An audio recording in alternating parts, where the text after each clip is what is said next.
Welcome back to Real Milwaukee. Let's get back to Tony. He's at GS Designs in Glendale. Now, there was a fish as a receptionist. He's still drinking his coffee. You're going to be wired. Do they know what will happen to you? What's going on? Good.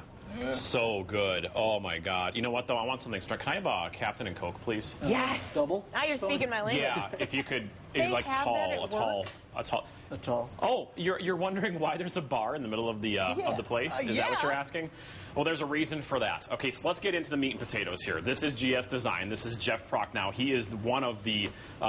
Would you call yourself principal or partner? You have to have a creative title. What's your creative title? I'm the principal. There's the principal? Yeah. That's not very exciting. Actually, I claim to be the tour guide at GS. The tour guide. All right, well, that's good because we need a tour. So come on around the bar. Now, this is the lounge area of the place. You have a lot. Why is there a bar and a lounge in your building? Well, the main reason is that we can celebrate all the things that GS has done over the years. Okay. And as you can tell, there's a... Oh, you have an award table, which is awesome. Did you set that up for us? We did. He's like, quick, everybody get all the awards we can find, put them in a bucket. Now, you guys do a wide gamut of things. What do you guys do here at the firm? GS Design is a branding design digital agency. Okay. So really what that means is we make clients or companies look good. Okay. And so if somebody needs like web help, I'm kind of nosing around your place. We do all the way from print and strategy to web or digital design. So if a business is starting out and they say, you know what, I have no identity, or I need a website, I need kind of a cohesive message, they would come to you guys, and you guys would probably tailor a flowing plan, right, between web and advertising and things like that? Absolutely. We look at the whole gamut of what they need. And how long have you guys been doing this?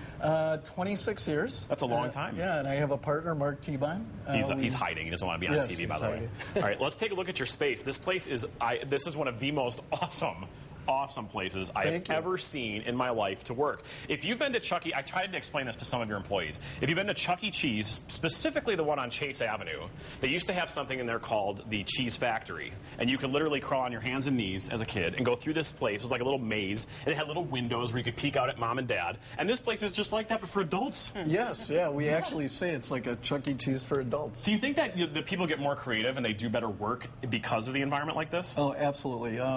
We really focus on culture at GS, and currently we have 25,000 square feet, and we'll be taking another 5,000 next year. Okay, now this is the what do you call this space? This is the theater. The theater, and we have a fish. Watching a little TV, watching Real Milwaukee, by the way, on a big screen. That's pretty sweet.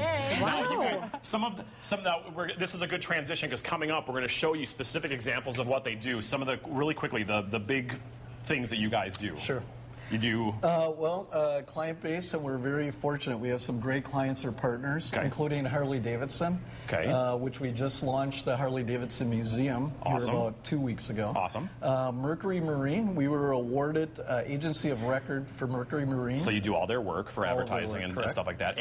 And we have Showtime on the East Coast. We've been doing that for over 8 years. Nice. But the newest and really fun client that we have is the Lakeshore Chinooks baseball team. Okay, and we're going to learn about them coming up in our next segment and learn why there's a Chinook sitting. A Chinook. In the theater. That's coming up in a little bit. He's everywhere. Stay with us. I know. He floats around stalker. here. Thanks a lot, Tony. A fish stalker.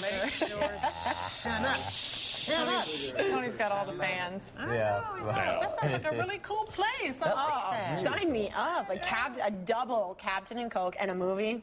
Sold. I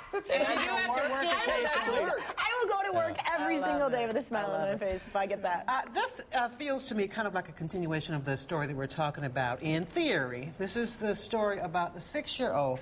Now, the police chief in Georgia are supporting the police handcuffing this child who threw a tantrum in class and putting her in a holding cell.